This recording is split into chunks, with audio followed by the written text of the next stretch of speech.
This is a week 6 check-in for the PageKey unit.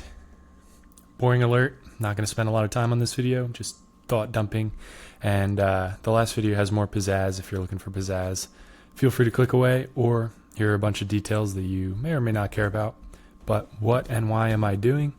If you're not aware, my goal is to have a server in every home rather than relying on the cloud. I think it would make a lot of sense and solve a lot of problems for individuals, families, communities to be more self-sufficient and not rely on distant data centers for every little thing in their lives. So you'll depend less on centralized systems controlled by others and create local first software that puts control back into communities. So that's the whole goal here. Put a server in every home by building this product called the PageKey unit. So a small win, I made the first video kind of outlining what I was trying to build, the problem, and what to do about it, and got 11 signups, which, feel free to balk at those numbers, but I think that that's non-trivial. Seems to indicate that, some people are interested in this, and I received a bunch of kind notes from people exchanging some emails and things like that. Thank you to everyone who reached out and that I was able to talk to. Very excited to keep building this for you specifically. So far, I'm 5 weeks in to a 12-week process here. I found it helpful to group this into a 12-week plan with the goal of getting a product out there that can be sold to people by the end of week 12 and see if anyone actually wants to buy it. So the first week and second week I was working on that video, the previous video on this channel. You can check it out. It's only 3 or 4 minutes long. Basically just outlining the whole idea. And then also started using the Pi 3B that I happen to have lying around as a prototype. So I tried a bunch of stuff in week 2. NixOS was too slow for the Pi 3B. It kind of required building on the device, which was extremely slow. I used Arch with great success, but then I realized that when I upgrade with Pacman SYU to the latest version of all the packages, the bleeding edge was broken. Wi-Fi did not work for the Pi. So even if I was able to somehow patch it myself and change the driver, at that point I was like, this is not sustainable or repeatable. I'm skipping this whole thing. Week 3, I spent a huge amount of time on this project, and I got the Wi-Fi flow working. You'll see that in just a few minutes. I'll show you what it looks like from start to finish. I also converted my initial Python scripting for the front end and all that different stuff into Go, and I was extremely impressed with Go.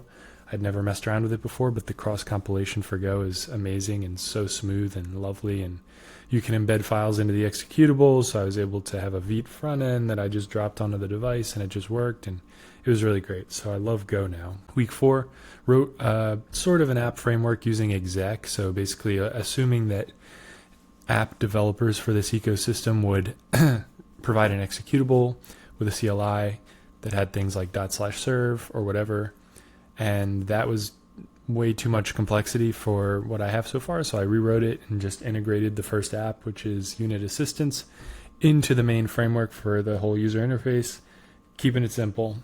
And then week 5, this week has been a little rough in terms of making time for this, but continued the push for Olama on the Pi, and I found out that the Pi 3B is just not going to support large language models. Chatting ChatGPT locally on a Pi 3B ain't going to work. You need more memory. The Pi 3B has 1 gig of memory.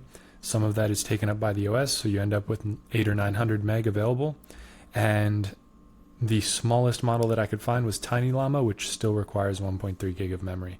Now I turned on a 2 gigabyte swap, or I think it was a 4 gig, I can't remember, 2 or 4 gig swap on Pi 3B to get it to not fail and say not supported, but it was extremely slow, and it was like seconds, countable seconds between words as it outputted. So I would prompt it with like hello. I actually have a video, maybe I'll throw it in now.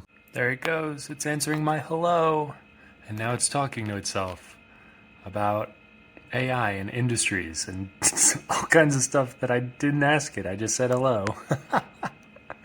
But anyway, extremely slow, just totally not tenable. I was honestly a little crushed that this did not work out because I really thought that it would. Either way, there's still stuff that we can do with that Pi 3B, so I'm going to keep it laying around. Maybe I'll be able to sell it as a product eventually with the right software configuration. Anyway, continuing. Let me show you really quickly the Pi Wi-Fi flow that I described. Starts out by displaying a QR code to connect to an ad hoc network. I thought this was so interesting to figure out how to do. Host, APD, and DNS mask are background services you can run on Linux to create your own Wi-Fi network, which means that the Wi-Fi interface on your device actually can serve as an access point as well as a client. So I guess this is where Wi-Fi mesh networks kind of are possible. Maybe you need two Wi-Fi chips on the same board or something like that, two interfaces. But anyway, if you turn off the existing Wi-Fi on the Pi, you can use it. Any device can connect to your ad hoc network. So your phone connects to that ad hoc network. It lists the networks that are available on the UI because it scans very quickly before it creates its ad hoc network for available networks. Displays it on the UI, user enters their credentials, and then the Pi flips the switch on the Wi-Fi, turns off its ad hoc network, and turns on connecting to the user Wi-Fi with the provided credentials, and then finally displays a QR code for the dashboard. So host APD DNS mask, cool stuff, and I found out how captive portals work. Basically, you have to be ready for anything on port 80 because you can't really tell what even, not even slash whatever on your server at some IP address, but you can't even tell what DNS address it's going to come from because Apple and Android use different DNS addresses for testing this out. So like Android will use like, for example, your laptop will use like MSFT Connect Test, which is the Microsoft one.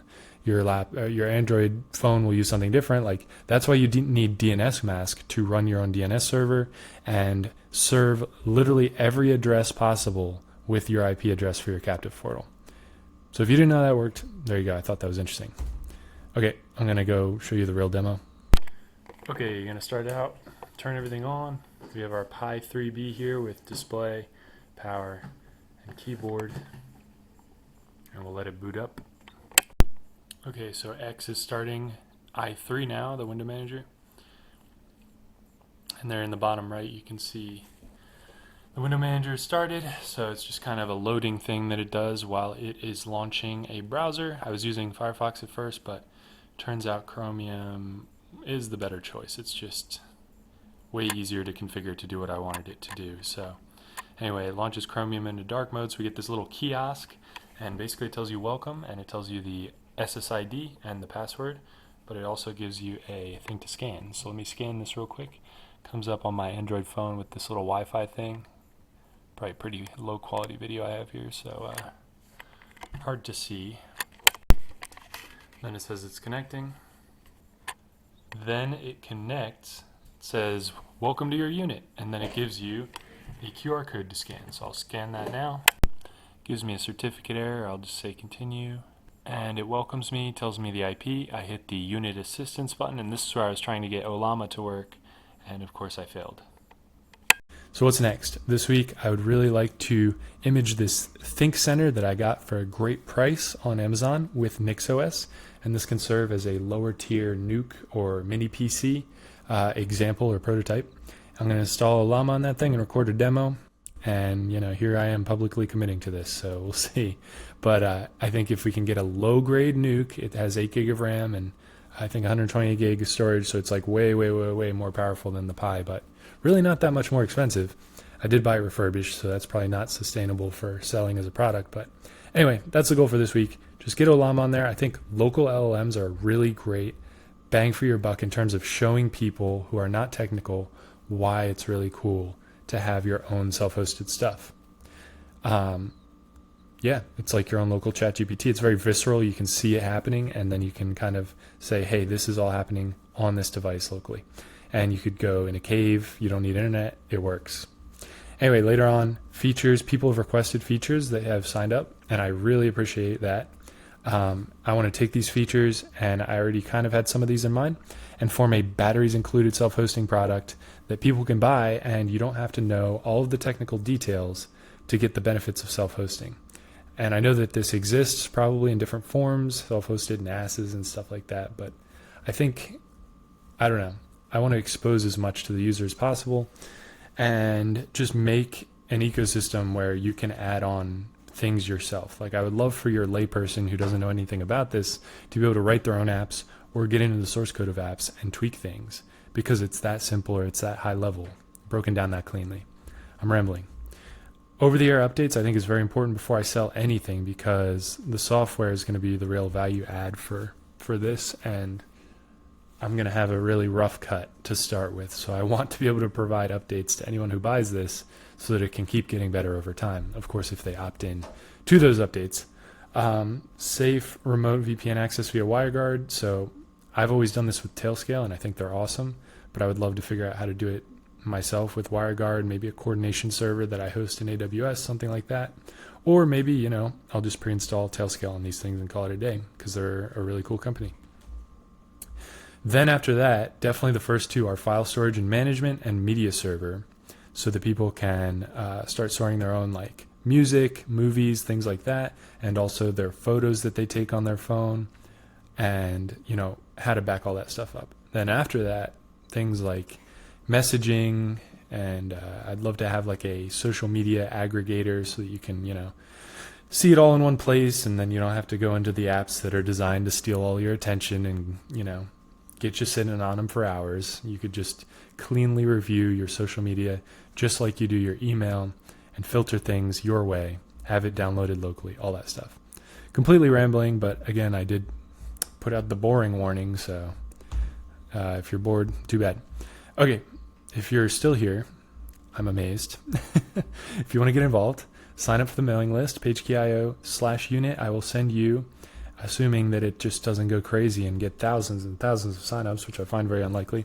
I'll personally email you and thank you for joining the mailing list. And of course, I want to know more about why you signed up, because I want to serve you with this product, my friend. Thank you for listening, by the way. You can also join on Discord and chat with me. You can @ me on there, or any of the other people who've joined over the years on PageKey for various reasons. I don't know. It's probably a cool group of technically focused people. So come chat with us there. Maybe someday there can be a self-hosted version of Discord that we use for this to talk about, and people can host it on their units. That would be amazing. But in the meantime, you can also reach out directly to me. My name is Steve, so you can reach me at steve@pagekey.io. I would love to hear from you, unless you're trying to sell me some kind of, you know, something that I don't want. Something unrelated. Trying to sell me a fitness program or something like that, I could probably pass, or, you know, supplements. But if you want to talk about technology and this topic, I want to hear from you. So reach out.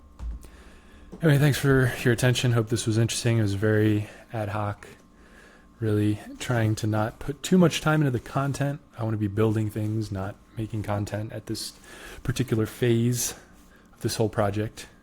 So instead of over editing my videos to make them all glitzy and glamorous and compete with these people who, you know, create content for a living, this is my unscripted, unpolished report on what I've been doing. And that's all I've got to say. So thanks, and hope to talk to you soon if this is an interesting project to you.